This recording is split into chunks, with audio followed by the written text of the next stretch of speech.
Hey Campoholics, I blew it, and I'm going to tell you how I did it. Here we go. I'm Missy. I'm Mike. And we're the Campoholics!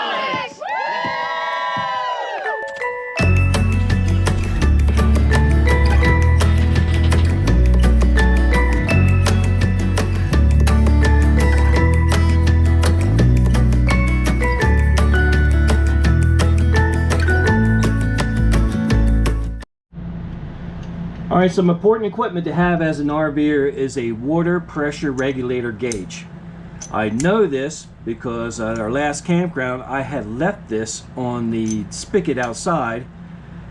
As I unhooked the water hose and put everything away, I left this right on the spigot and drove off and left my expensive water pressure regulator behind.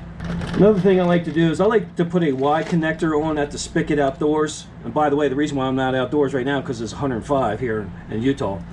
But I always put a Y connector on our outside spigot to give me an opportunity to fill a dog bowl up or put another water hose on, wash the RV or what have you, aside from the main line going to the camper. How I normally do it is I hook this to the spigot and hook this brass connector to there, like that, and now I have water to supply to the camper and water for filling up the dog bowl and or putting on another hose or something like that. Now the way you hook these up is, again, water flows this way coming out of the spigot, and you can always adjust the water pressure by taking a fine screwdriver right here and turning this knob right here, plus or minus, and that'll give you an increase or decrease in water pressure, whatever your preference is.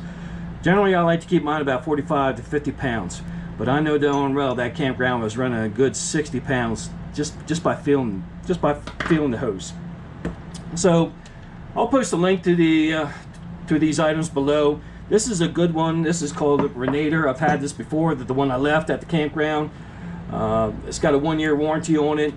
It comes with a box, of course, and they recommend that you keep it in a box so for storage purposes. So after you get done disconnecting, just put it right back in a box. It comes with a nice cushion, and store it in my waterworks section of the camper. This is the IPOW solid brass connector, or Y, and again, I've used these for a couple years now, and I'll put a link to those below also. Don't forget your washers, and of course in this packet they send plenty of washers, hose washers. My goodness, there's plenty of them in here. So a nice little investment to have. It makes life easier at the campground. Use it with a Y connector and a water pressure regulator. So this is the Lippert Flow Max water pump. Again, I blew it because I blew the seal right here because of so much pressure going into this system without the water pressure regulator on. Now these are standard, or standard in Grand Design, at least in my momentum it was, and they do have a 2-year warranty on them. I went ahead and called Lippert up, and they sent me another one. So shout out to Lippert, 2-year warranty on this unit. And I'm going to show you what I had done to prevent a disaster in the basement of our RV with a water alarm and a pan I had built around the water pump. So in the event of a leak, the water will be contained in the pan and set a water alarm off, and therefore an audible alarm, and therefore alarming us that there's an issue. So I'm going to go ahead and install the new one. I'm going to hook back up to regular water as we've been working off of our tanks for the last week and a half. And once I get all this hooked up, I'll show you what it looks like. Here we go. Alright guys, I'm about to go in here and change this water pump, but I wanted to show you this. I've actually made an episode before about, this is my observation window I made so I can always see in there without having to take this wall down. So I'll post a link right up the top here, or right up there, about how I did this if you're curious or you want to do it yourself. It's simple to do, but it's a little observation window. I've also put that aluminum angle right there to prevent from that panel crushing the water lines in that unit. So when I stack stuff in this 395M, when I stack stuff in here, I don't smash against my water line. So that's the downside of a 395M, is the store space is not a pass-through. But I may do with it.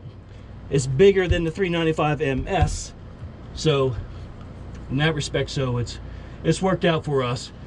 So I'm gonna get in here, and as you can see, let me get you closer. Crawl in here. There is my pan I made out of a Rubbermaid pan, I guess. And this is the water alarm, and it sits right in the pan. So what happened was that began to leak due to the water pressure from the park without my water pressure regulator on, and began to fill the pan, which in turn set the alarm off and alarmed us that we had an issue. So now I'm going to change this water pump out, put a new one in, and I'll keep this one for parts, but here we go. All right guys, I'm all primed up. I ran on city water, trying to get the pump primed, and it did. Turn the water on inside, the pump will prime itself, and you're good to go. I see no leaks. It's a beautiful thing. We had no leaks under city water pressure also, so everything worked out. If it wasn't for all this spaghetti, it'd probably take a 20-minute job. That's all it is, to change out one of these pumps. But I do recommend putting a pan down there somehow, some way. Get yourself a pan and a water alarm. It may save you some big bucks. One of the worst things can happen to an RV is a flood. Aside from a fire, a flood. So there you have it. Thanks for watching, and we'll see you in the next video. Now I gotta crawl out of here. Oh, let me get all my tools.